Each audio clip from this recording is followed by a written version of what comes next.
we're now expecting our nurses, especially, to document a lot. In fact, we document the most, I think, in terms of these EHRs.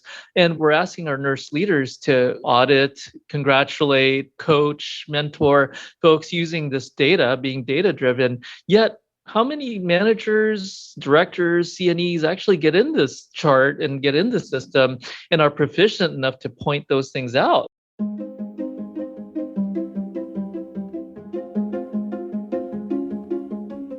Hello and welcome to The Handoff, a podcast about the most critical topics in nursing. I'm so excited to be back for season 6 of the show and to welcome one of my friends, my colleagues, my buddies, my co-conspirators, Dr. Rayne Soriano. Rayne is the definition of someone who has carved out their own path in nursing, has continually leaned into his passions in order to build a career that has uniquely suited him. After an incredible 25 years at Kaiser Permanente, Rayne is currently the Regional Director of Operations and Nursing Professional Practice at Kaiser Permanente Hawaii region. It's a role that weaves together his interests and skill sets in education, leadership, informatics, operations, and management, and today we touch on all of those topics. Rayne shares how he's seeing data, technology, and informatics impact the profession of nursing, from new grads all the way up to nurse leaders, as well as how living in Hawaii has impacted his experience of being a nurse and how Kaiser is thinking about staffing and scheduling. Thank you all for joining us for the new season, and please enjoy today's episode. Welcome to the show, Rayne. Hey, aloha. And thanks so much, Dan, for having me. It's always great to connect and talk about nursing leadership, and where we need to go, man.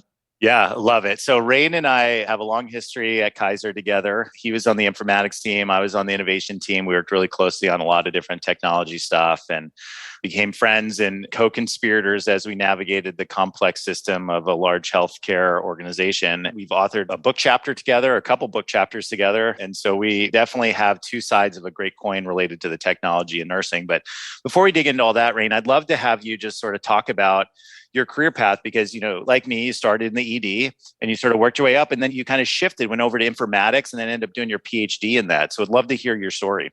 That's one of the beauties about nursing, is that you could practically go anywhere and do a lot of things with the nursing background. And like you said, having started in the emergency department, I think, which truly matched my personality anyway. My mind, it just races all over the place. I like to multitask. I love managing crises and just being in the center of chaos to try and organize and put some sense into things. And so I think a lot of my career path and my adventures kind of follows that theme in working in the emergency department, but while in the ED, I also fell in love with education. And I think that's where, my path academically went towards, research, getting a PhD. And truly the informatics thing, just like many people who fall into informatics, came spontaneously as I was doing I think it was an ACLS or a PALS class. Somebody said, wow, obviously you like teaching, or you want to implement this EHR, in a few hospitals, a few meaning 21. Yeah. You mean an entire region. Right. You mind, joining us and co-leading this effort? And, again, being from the ED, it's sort of like, yeah, let's do it. Let's knock this out. Let's see what happens. And as we were going from hospital to hospital, Dan, as you know, it became more clear to me that this was beyond going from paper to the computer, because the initial thought when going live, especially, we were one of the first installations of this major EHR vendor, in the hospital space. And so, for us, the thought was, oh yeah, we're just going from putting things on paper and faxing stuff to putting it in a word processor or Microsoft Word, and then soon it became sort of like, wait a minute. This actually enables us to connect with other people, look at the same chart at the same time, not have to run this, really huge folders, up and down floors to make sure people have the right information. And it became eye-opening in a sense of the impact to, what information can do when you make it portable, accessible, actionable, et cetera. And I think that really fascinated me from initially that informatics lens. And so after, deploying 21 hospitals, and seeing sort of the early on the initial impact, I I really wanted to study, well, if we have all of this information similar to our consumer lives, how are we really managing and leveraging it to actually improve patient care and actually give people the right information at the right time versus throwing the kitchen sink of information at people and hope they know what to do with it, right? And so it just became a huge area of opportunity in terms of research. And because of my passion for education and of course leadership, it's huge. That was another thing that really struck me is, gosh, we're now expecting our nurses especially to document a lot. In fact, we document the most, I think, in terms of these EHRs. And we're asking our nurse leaders to audit, congratulate, coach, mentor folks using this data, being data driven. Yet how many managers, directors, CNEs actually get in this chart and get in the system and are proficient enough to point those things out, whether you're doing a great job or here are areas you need to improve on, or here's our data and how we're doing. And that was rare, if not homemade, in most organizations, because there were no classes for leaders to navigate the EHR and leverage it in their roles. It was mostly how to document, how to find stuff, how to bill the right way, etc. So that became my journey. And then eventually my path made it back to the emergency department through informatics, in that we started to look at things like social determinants of health. So I went back into the ED environment to really study things like homelessness and social determinants of health, and using our data to really look at what were the barriers to health and why were people coming back into the ED or into the hospital, and what can we do about that from a community and resource perspective. And then eventually made my way back to education. My one of my initial passions were now with this nursing shortage and with the great resignation that we call it, the turnover, how do we get back in and promote between new grad programs and really, man, just building a succession plan, because you and I at some point, Dan, need to retire and open up that cabana in the Caribbean. Yeah. or Maui, either one's Maui, good. Wherever, yeah. Yeah, no, I love it. Right, you have to create the future of the profession so you can leave it in good hands and go relax for a little bit. That's it. Yeah. No, and I love that path. I mean, you've jumped around and you have really sort of personified that nursing opens a lot of doors, and you don't have to have this linear path. And you've done management, you've done informatics, you've done education, you've done resource, you've done social determinants. Now you're back to education and operational leadership. And I think that's just a cool way to think about it. And I think a lot of nurses think that, the only way out of the staff job is to either go the management route or go to the nurse practitioner route. And I think both of you and I have taken that non-traditional sort of route of, all kinds of different things and kind of piece together this custom-made career. That's it, man. And, it's like operationally, we always talk about a speak up culture when it comes to speaking up about errors and, safety concerns. But I think, in a leadership perspective, we have to speak up as leaders when we see things. That's why I love following you and reading your posts, Stan, because when you see things that are directionally like, wow, are we really going back? And is this Groundhog's Day again? Or are we moving forward and really speaking up about what we need, especially when you look at the generations of nurses today, the types of educational resources, the way people learn and take in information, and the traditional succession paths in nursing that we need to let go of in many aspects in order to promote development and diversity and just, really promoting leadership, I think, and making people feel confident that they can do this job and that they can lead because of their ideas and where they want to go with nursing, and not get so stuck in tradition so much, although tradition's important in some senses, based on what we're seeing in between technology, innovation, the use of AI. It's just amazing the speed at which people learn, and and that includes nurses, right, and our patients as well. Yeah, no, agreed. I think there's just so many more tools at your disposal, and you can't know enough about care anymore. Like, you can't memorize everything that happens in the ED or the ICU or the med surg unit even. Like, you have to access this stuff and being proficient in that. I posted something recently, yesterday, I think, around, this new competency that, nurses need to incorporate machine generated insights into their clinical decision making. So that's the competency, one of the competencies we need to be pushing on in nursing school and beyond. And it got a lot of pushback. I mean, there's definitely nurses who have been around a while who posted on there saying, well, you're going to remove critical thinking from nurses, and machines are only trained with blah blah blah data, and nurses don't enter data. So anyway, we could go all day into that stuff. But I think at the end of the day, like, we have to start thinking about technology as superpowering our decision making, not replacing it, but to augment it. And I feel like there's still two camps of like, I don't believe technology, where we have to touch patients, we got to write it down, blah blah blah. And then there's the other camp of like, technology can save everything, and then there's no like frameworks of connecting them in the middle. I don't know, what have you seen, because you're much more deep into this than I am. I mean, what sort of trends are you seeing with our nurses in adopting technology to augment their decision making? Well, I think, one of the things that always fascinates me is, from both sides is, to your point, from the nursing and nursing leadership perspective, it's tough to adopt change. It's sort of like that philosophy of why fix what's not broken. When people have been working in a broken system, you get used to working with broken stuff, and that's why we tape pens together. Yeah, you're right. you know what I mean? Carry like around a highlighter. Right.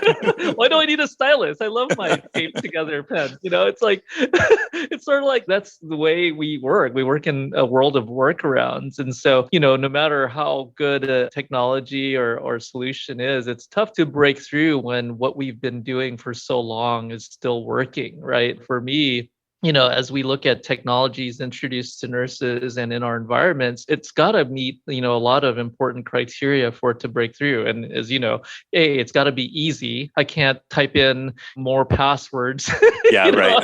and go into overtime just because I now have to chart, more stuff.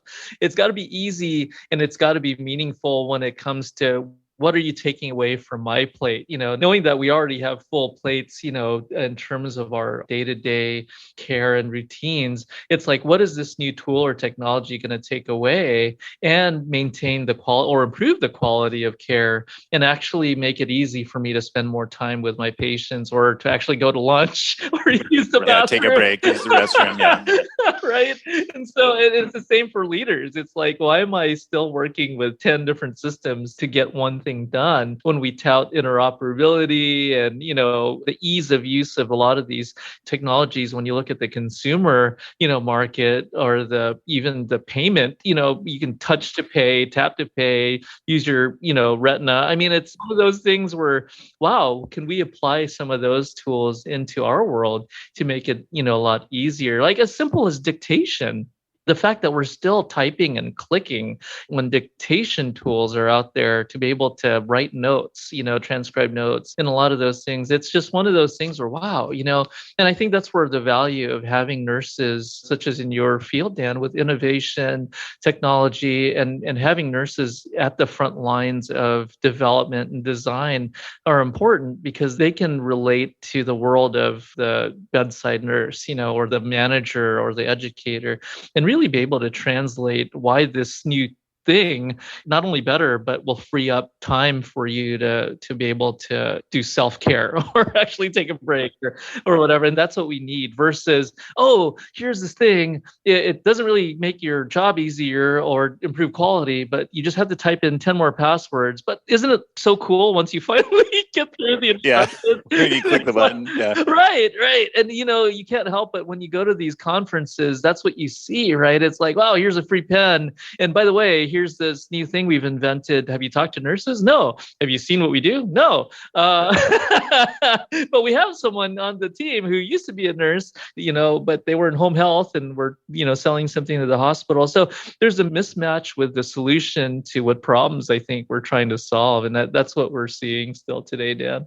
Yeah, no, I agree. I think there is a mismatch. I think that the companies building the systems don't understand nursing workflow, and there needs to be some shifts there. What are you seeing with the new grads? I mean, are they like demanding like, hey, I'm going to use my phone at the nurse station no matter what your policy says, and like I have all these apps and I'm looking it up? Or are they sort of being indoctrinated, is probably the wrong word, into the old world thinking? Yeah, no, that's a great question, Dan. And since being in Hawaii, there's a different flavor versus the mainland in that we don't have as many choices in terms of programs and development. That's a big part of my job is trying to connect and, really partner with not just the Hawaii State Center for Nursing and our friend Laura over there and the Who is community. also on the podcast. That's right. Right. And our labor partners. I mean, it truly takes a village, to get any of these developmental programs done. And so when we look at new grads today, as we study the needs of different generations, today's generations, they want to know that they're part of something meaningful. They want to know that we're innovative in the sense of really taking into account that you don't need to read a 300-page book. Oftentimes it's a YouTube video that they're learning from or, something really quick. And so that's why it's, what I was actually glad to see is more and more use of the QR code. Remember the project you did with the QR code and I think R or OR supply? That's becoming more standard today. We finally caught up with the times in terms of making it easy. Again, make it easy for me to find information. And I think, coming out of the last 2 years, man, and just having an environment where preceptors are burnt out, managers are burnt out, charge nurses are burnt out, educators are burnt out because all we've been doing is education on PPE, what to reuse, what not to reuse, who needs the oxygen, who needs the ventilator. I mean, it's just been 2 years of just this purgatory of COVID because that's all that we could teach about or talk about. And so there was, controversy around, do we pause clinical rotations, which a lot of programs did. And so, a lot of the new grads that we're seeing now is, Dan, they haven't spent a lot of time, at the bedside with real people. It's been mannequins, it's been simulations.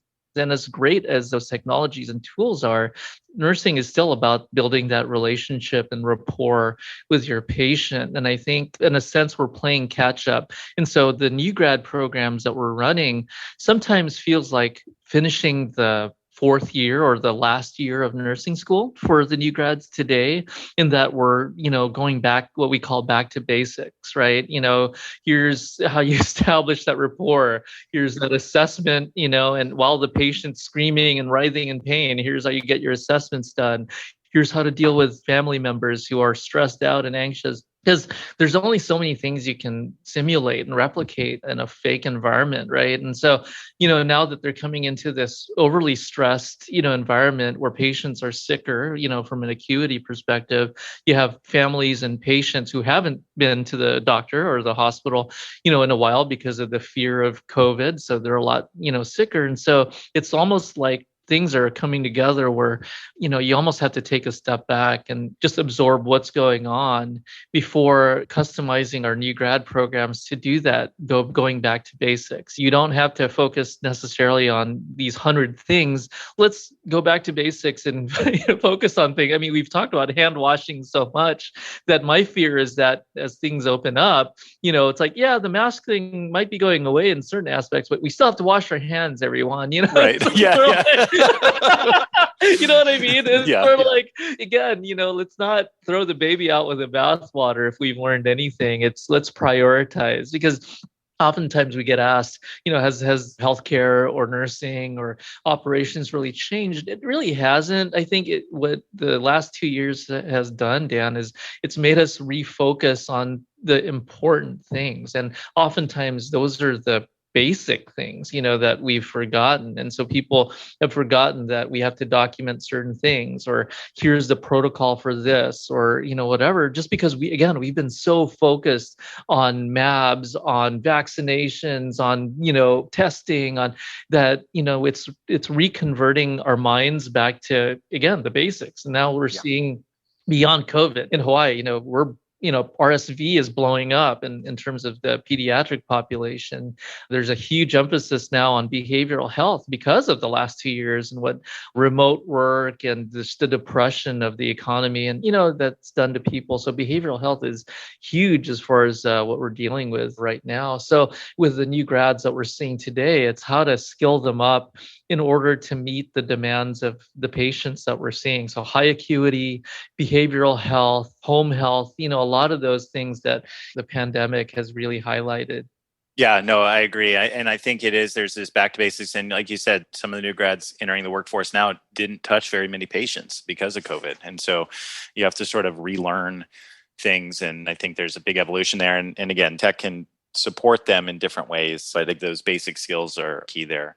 You mentioned self-care a lot, and that's been top of mind for multiple conversations that have gone on recently. I was just on an ANA California panel about it again, and it continues to kind of spin around. I was just texting with a colleague from a previous organization, and she's like, we're in this meeting, we're brainstorming all of the ways that we can retain nurses. And they're like back rubs during the shift and like pizza and what, like all this stuff. I'm like, haven't we tried all this stuff before? And it just like doesn't land. The pizza parties, the ice cream carts, like I think the healthcare workforce are over that and want like real system changes, which you talked about a little bit as well. What are you seeing as far as self-care, and how are you approaching it over in Hawaii, both personally as well as for your teams to sort of, renew and shake off the pandemic and start building some of those skills so that they can stay fresh and engage with their patients?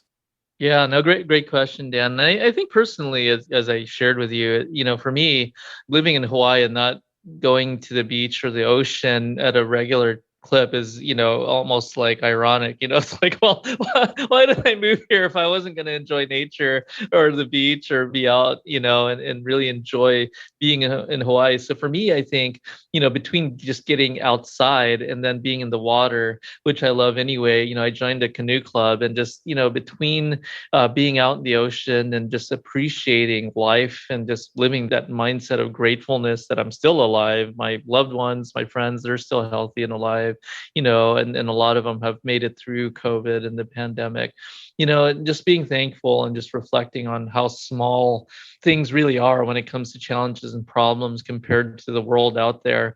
And it's taught me a lot about leadership as well, as I posted, recently on LinkedIn, in terms of the different roles leaders have to play is similar to being in a canoe. You're either navigating, you're leading, you're the engine, and really reinforcing something. And so it's being able to work as a team, I think, to play different roles. And I think in terms of at work and really solving for the resilience and the attrition problem, there's a lot of back to basics there as well, because it's checking in with individuals as to where they are. Because one of the things, as the pandemic did, is it not only rocked us from a profession of nursing, but our own personal lives. People had to go home and become teachers, and it's like, your kids were now home while you were trying to provide telehealth or virtual care, or try to change your schedule and try to figure out, how am I going to work night shifts and then be a teacher in the morning to my kids? And it just, burnt a lot of people out because they were burning the candle on both ends. I think it's understanding where people are, now that hopefully we're coming out from underneath this,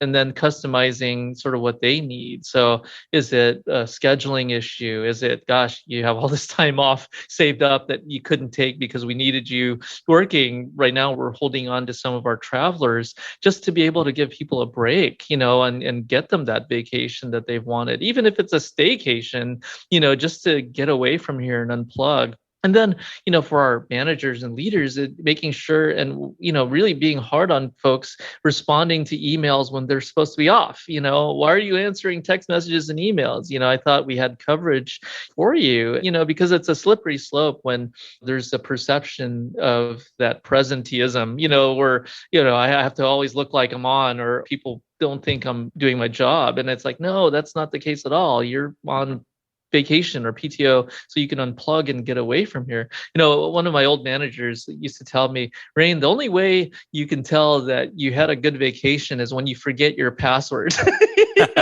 And she was so right, because if you can, be so unplugged and off that you forget your password or passwords, and you're not quite sure what the thing is to do and to, approve expenses or do your compliance training, it's like, wow, I was gone for pretty good time, and unplugged, and I think you have to plant seeds in front of you to look forward to. And so for my team as well, Dan, I'm very purposeful about asking them, when's your next time off? When's your next vacation? And not proceeding with the conversation until they can come up with a plan or some type of schedule to where they have some time off, and what are you going to do? And being purposeful that when I'm rounding or checking in with them to ask them, how was your vacation? Not even talking about business or what we're doing in terms of the next initiative, but how are you? How was your vacation? What'd you do? And when's your next one? Because, look, we're here right before the holidays again, and time's just going to keep flying. So unless we take care of ourselves, man, no one's going to do it for us. And the work's only going to grow now that we're opening back up again. Yeah. Well, yeah, we're seeing volume return and continued short staffing and things. Have you guys played around with different shift types and things as well? I'm sort of trying to meet that, I don't know, break in the 12-hour kind of nostalgia that we have in the profession, but trying to find different shift lengths or shift types that allow people to not be so, in the fire all the time. I don't know. Have you played around with any of that? Working closely with our labor partners, and really looking at being creative as far as what we can do for folks, especially if it's, they've been working full time plus the last couple of years. It's like, wow, how can we provide them respite? But I think the approach that we're also taking is with our friend Julia, and looking at things like, can we expand our float pool?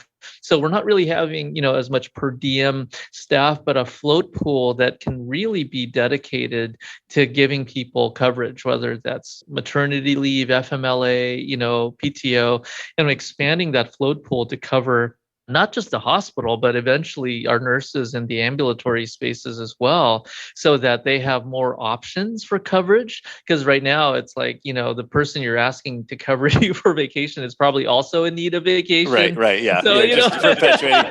Yeah. It's like, rub it in, man. You cover me, but this is like Right? your 8th shift in a row.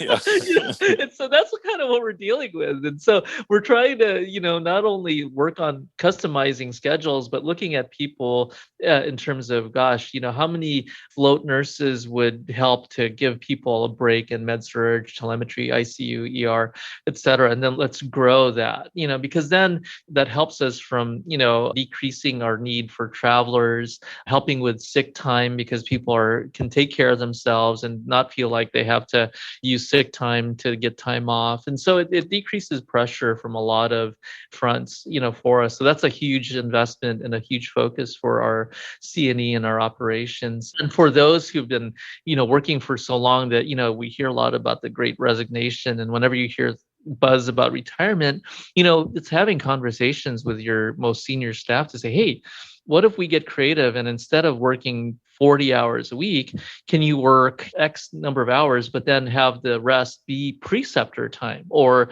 be a mentorship so that we don't lose you altogether? We leverage your knowledge and expertise to teach the next generation and these new grads who really haven't had, real clinicals. And it's really refreshed a lot of folks who were feeling like, gosh, I'm just so burnt out from the shift work. Can I do something? So it's reigniting their passion for education, for precepting, and it gives them hope because it's like, wow, I'm training the person that's going to be covering my vacation, and the future, succession here. And so those are some of the, I think, biggest things we've been focusing on, Dan. That's awesome. And one thing, there's definitely a different way of life in Hawaii and definitely a different culture, the family and the island sort of coming together as one big community. Have there been things that you've learned since moving there that you've incorporated into sort of that self-care and employee onboarding and kind of building that team around you that you've learned from the island culture? Yeah, it's interesting. It's literally a geographically small area compared to coming from Northern California, right? And so the chances of seeing a coworker or your patient or patient's family at Target or at the grocery store is pretty high. And so that service, that patient engagement, the care you give in the hospital is very important as far as our reputation and just making sure we don't burn those bridges because the likelihood that you're related to or you went to high school with, or their relative, or they were your teacher is really high. And so that feeling of community is so huge here that I think that bleeds into the care that we provide and the quality. And so people take that really seriously, when we're trying to improve something or, and the feedback loop, especially, as far as, gosh, I was in the hospital and here's what I experienced. And so that spreads like wildfire because it's such a small place. And so I think That's one of the things. And I think culturally there's so many multi-generational households that, we talk a lot about acute care at home. A lot of these initiatives now where, they're trying to really get the most bang for your buck in terms of what can we do at home to prevent hospitalizations or ED visits.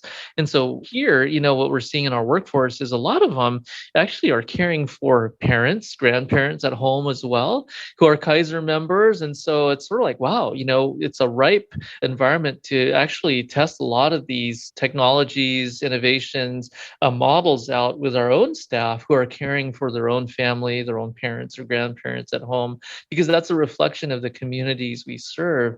And there's this thing about the Hawaiian culture and really learning that as well, in terms of, ironically, here in Moanalua Valley, where our hospital is, Dan, it was a valley of healing, and the water is a huge symbol of that healing. And so having a hospital where you're in a valley of healing is so symbolic that any changes to our structure and in our architecture, we consult with the Native Hawaiians and the community in terms of, is this okay? Is this aligned with the culture? And so that's been such a wonderful learning for me in terms of the meaning of the culture and the community as it stands with what we do here in the hospital and in our operations.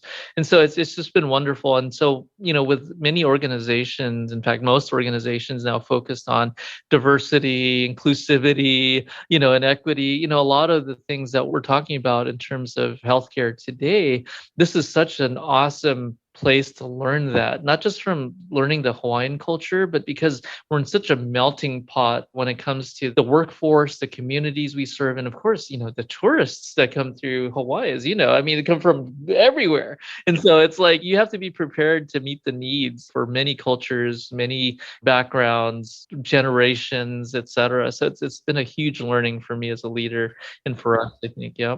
No, I love that. That's great. And yeah, that whole aspect of Ohana and it is small. I mean, one bad experience at the Kaiser Hospital can spread across multiple families, like you got to be on your game, and that's right. It's different because there's only a few choices. And I think, we talked about this with Laura too. It's rural. There's a lot of rural aspects and it's hard to get. I mean, we drove up to the North Shore when we were out there a couple of weeks ago, and you drive through little tiny towns that are an hour away or more from the nearest facility, and the access and it's not like you can just jump on the 405 and drive down the drive on the freeway. You got to go through all these tiny 1-lane roads and backwoods and stuff, and that's it. Yeah. It's a whole different challenge, and you sort of have to be ready for all that. And then, like we talked about before, in those rural areas or communities, how do we work with their high schools and their schools to really promote healthcare jobs early on?